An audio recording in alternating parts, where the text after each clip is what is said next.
안녕하세요. 단련교회 유호종 목사입니다. 6월 12일 금요일, 오늘도 야외에서 촬영을 합니다. 큐티 가정 예배 우리가 나아갈 때 놀라운 은혜가 우리 안에 가득 넘치기를 소망합니다. 먼저 찬송가 부르며 나아가겠습니다. 찬송가 442장입니다. 찬송가 442장 저 장미꽃 위에 있을 우리가 함께 찬송하겠습니다. 저 장미꽃 위에 있을 아직 맺혀 있는 그때에 귀에 은은히 소리 들리니 주 음성 분명하다. 주님 나와 동행을 하면서 나를 친구 삼으셨네. 우리 서로 받은 그 기쁨은 알 사람이 없도다. 그 청아한 주의 음성 우는 새도 잠잠케 하다. 내게 들리던 주의 음성이 늘 귀에 쟁쟁하다. 주님 나와 동행을 하면서 나를 친구 삼으셨네. 우리 서로 받은 그 기쁨은 알 사람이 없도다. 밤 깊도록 동산 안에 주와 함께 있으려 하나. 괴로운 세상에 할 일 많아서 날 가라 명하신다. 주님 나와 동행을 하면서 나를 친구 삼으셨네. 우리 서로 받은 그 기쁨은 알 사람이 없도다. 아멘.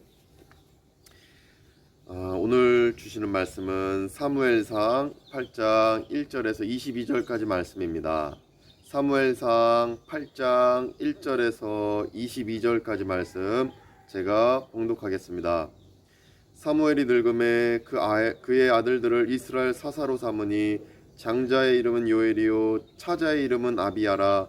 그들이 브엘세바에서 사사가 되니라. 그의 아들들이 자기 아버지의 행위를 따르지 아니하고 이익을 따라 뇌물을 받고 판결을 굽게 하니라. 이스라엘 모든 장로가 모여 라마에 있는 사무엘에게 나아가서 그에게 이르되 보소서, 당신은 늙고 당신의 아들들은 당신의 행위를 따르지 아니하니 모든 나라와 같이 우리에게 왕을 세워 우리를 다스리게 하소서 한지라. 우리에게 왕을 주어 우리를 다스리게 하라 했을 때에 사무엘이 그것을 기뻐하지 아니하여 여호와께 기도하매 여호와께서 사무엘에게 이르시되 백성이 네게 한 말을 다 들으라. 이는 그들이 너를 버림이 아니요 나를 버려 자기들의 왕이 되지 못하게 함이니라. 내가 그들을 애굽에서 인도하여 낸 날부터 오늘까지 그들이 모든 행사로 나를 버리고 다른 신들을 섬김같이 내게도 그리하는도다. 그러므로 그들의 말을 듣되 너는 그들에게 엄히 경고하고 그들을 다스릴 왕의 제도를 가르치라. 사무엘이 왕을 요구하는 백성에게 여호와의 모든 말씀을 말하여 이르되 너희를 다스릴 왕의 제도는 이러하니라. 그가 너희 아들들을 데려다가 그의 병거와 말을 어거하게 하리니 그들이 그 병거 앞에서 달릴 것이며 그가 또 너희 아들들을 천부장과 50부장을 삼을 것이며 자기 밭을 갈게 하고 자기 추수를 하게 할 것이며 자기 무기와 병거의 장비도 만들게 할 것이며 그가 또 너희의 딸들을 데려다가 향유 만드는 자와 요리하는 자와 떡 굽는 자로 삼을 것이며 그가 또 너희의 밭과 포도원과 감람원에서 제일 좋은 것을 가져다가 자기의 신하들에게 줄 것이며 그것도 너희의 곡식과 포도원 소산의 11조를 거두어 자기의 관리와 신하에게 줄 것이며 그것도 너희의 노비와 가장 아름다운 소년과 나귀들을 끌어다가 자기 일을 지킬 것이며 너희의 양떼의 10분의 1을 거두어 가리니 너희가 그의 종이 될 것이라. 그날에 너희는 너희가 택한 왕으로 말미암아 부르짖되 그날에 여호와께서 너희에게 응답하지 아니하시리라 하니 백성이 사무엘의 말 듣기를 거절하여 이르되 아니로소이다. 우리도 우리 왕이 있어야 하리니 우리도 다른 나라들 같이 되어 우리의 왕이 우리를 다스리며 우리 앞에 나가서 우리의 싸움을 싸워야 할 것이니이다 하는지라. 사무엘이 백성의 말을 다 듣고 여호와께 아뢰매 여호와께서 사무엘에게 이르시되 그들의 말을 들어 왕을 세우라 하시니 사무엘이 이스라엘 사람들에게 이르되 너희는 각기 성읍으로 돌아가라 하니라. 아멘. 본문 스크립처, 본문 요약을 이렇게 해보았습니다. 본문은 왕의 통치 제도를 구하는 이스라엘 백성이 기록된 말씀입니다. 그러니까 왕이 우리를 다스려 주면 좋겠다라는 그 얘기를, 그 주장을 이스라엘 백성들이 사무엘에게 했다라는 것입니다. 그러한 내용들이 1절부터 10절까지 나옵니다. 왕을 구하는 이스라엘 백성. 그리고 11절부터 22절까지는 왕을 구하는 것에는 단점이 있음을 사무엘이 하나님으로부터 가르침을 받고 그것을 백성들에게 설명하는 내용이 기록되어져 있습니다. 그러니까 왕의 제도, 왕이 우리를 다스리는 제도를 요구하고 있지만 거기에는 백성들이 생각하는 것처럼 정말 빛적인 요소, 장점적인 요소만 있는 것이 아니라 단점적인 요소도 분명 있다라는 것을 하나님께서 가르쳐 주고 계십니다. 저는 이러한 요약을 바탕으로 묵상 메디테이션, 교훈을 저는 받게 됩니다. 우리에게 주시는 교훈 또는 저에게 주신 교훈, 이것은 모든 인간의 제도에는 단점이 있다는 교훈입니다. 백성들은 호기롭게 왕을 요구합니다. 1절에 보시면 사무엘이 늙음에 이렇게 말씀합니다. 사무엘이 늙습니다.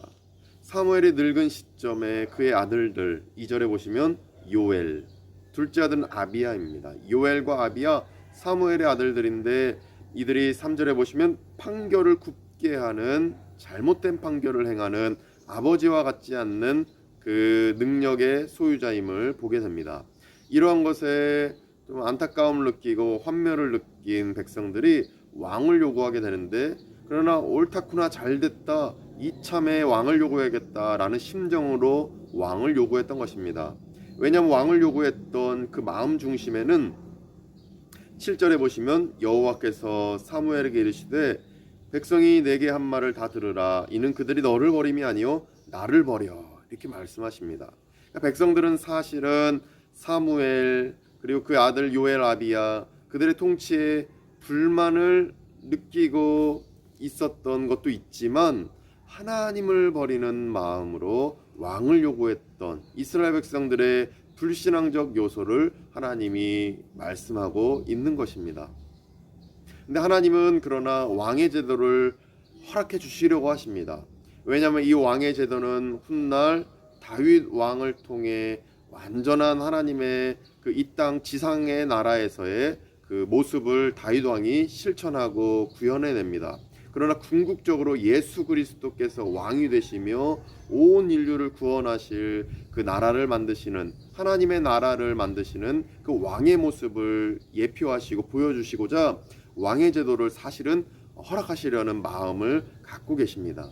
그런데 중요한 것은 이스라엘 백성들이 왕의 제도, 이것을 요구하고 있지만 그러나 이 왕의 제도는 이쪽으로 나가면 좋은 제도일 수 있는데 또 반대로 나아가면 나쁜 제도일 수 있는 것이 바로 인간이 만든 그 제도인 것입니다. 따라서 하나님은 너희들이 신앙 안에서, 하나님의 은총 안에서 왕의 제도를 구하지 않는다면 나쁜 제도로 변질될 것이다 라는 의미에서 이렇게 11절부터 18절까지의 왕의 제도의 단점에 대해서 말씀하십니다. 그 단점의 핵심은 무엇이냐면 강제 징집, 군대를 만들기 위해서 너희들의 자녀, 너희들의 그 아들들을 강제로 징집할 것이다. 그리고 자유가 박탈된다. 나라를 위해서 일해야 되고 나라를 위해서 곡식을 매야 되는데 그러다 보면 너희들이 노예처럼 자유가 박탈될 수 있다. 이 과한 세금을 그 왕들이 매기게 될 것이다. 또 이러한 세 가지 단점, 이러한 폭넓게 그 왕의 제도가 이러한 단점을 갖고 있음을 하나님께서 설명을 하십니다. 근데 이러한 단점에도 불구하고 왕을 요구하는 이들에게 결국 예수 그리스도를 예표하시려는 하나님의 궁극적인 큰 계획 안에서 허락을 해주십니다. 저는 여기서 깨닫게 되는 것이 앞서 말씀드렸지만 인간의 제도에는 단점이 있다는 것입니다. 지금 우리는 현대를 살아가면서 사회주의, 민주주의, 공산주의, 자본주의, 어떤 자유주의, 어떤 이러한 많은 주의들을 갖고 있으며 많은 이데올로기 안에서 사람들이 갈팡질팡하는데 결국 이 이데올로기, 어떤 주의, 어떤 이즘들은 다 나름의 유토피아적 삶을 추구하며 사람들을 이끌려고 하지만 다 단점을 갖고 있다라는 것입니다. 인간이 주장하는 제도에는 사람의 욕심이 투영될 수밖에 없고 그 제도권 안에서 사람의 어떤 비리와 어떤 사람의 죄악됨들이 드러날 수밖에 없어서 그 이즘 자체에 있는 유토피아적 삶을 추구하는 그 방향성대로 온전히 나아가지 않고 모든 단점과 아픔들, 절망들이 내포될 수밖에 없다는 것입니다. 그래서 저는 깨닫게 되는 것이 우리는 인간의 제도를 보완해 주실 하나님의 은혜가 필요한 존재이다라는 것입니다.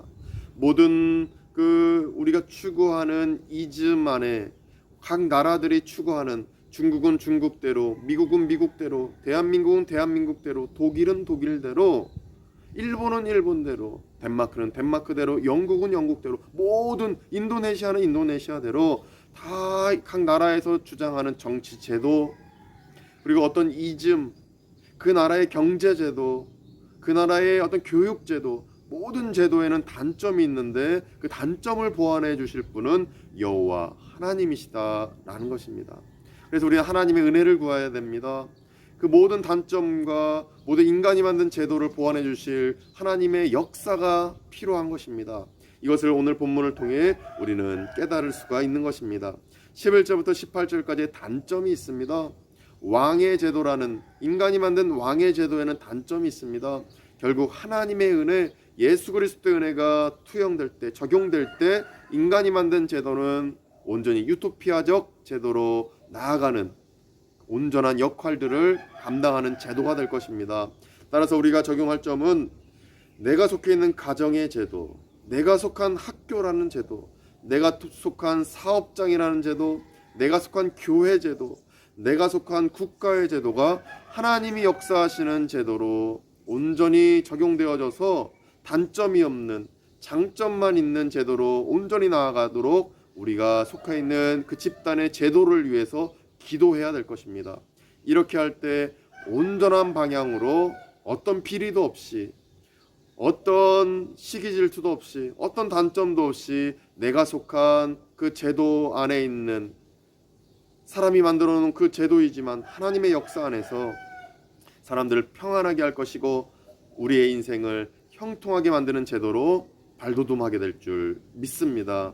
우리의 가정, 학교, 사업장, 교회, 국가의 제도를 위해서 늘 기도해 주시기를 원합니다. 특별히 발리 땅에 사는 우리는 발리의 제도, 인도네시아의 제도, 대통령, 조코위 대통령 위해서, 여러 위정자들을 위해서 끊임없이 이 제도들을 위해서, 사람을 위해서, 지도자들을 위해서 기도해야 될 것입니다. 간절히 기도하겠습니다. 거룩하신 하나님, 감사합니다. 우리가 하나님의 뜻 안에서 인간의 제도가 분명 있어야 되지만 그것이 유토피아적 삶을 지향하지만 부족한 제도인 것을 보게 됩니다. 그리고 하나님 은혜 베푸시고 역사하셔서 우리가 속한 가정, 또 교회, 또 우리의 사업장, 또 우리의 국가, 모든 그 제도가 하나님의 뜻 안에서 완벽한 제도로 우리를 이롭게 하고 하나님께 영광 돌리는 제도로 사용되어질 수 있도록 하나님 역사해 주시옵소서. 이제는 우리 구주 예수 그리스도의 은혜와 하나님의 크신 사랑하심과 성령님의 감화 감동 교통케 하심이 오직 제도권 모두 사용하셔서 하나님의 나라와 하나님의 영광을 추구하시고자 이 땅 가운데 하나님의 역사를 바라기로 다짐하시는 그 하나님의 은총을 믿기로 다짐하는 우리 발리안교 교우들과 권속들 가운데 또 함께 예배드린 모든 성도님들 가운데 이제부터 영원까지 함께 하시기를 간절히 축원하옵나이다. 아멘.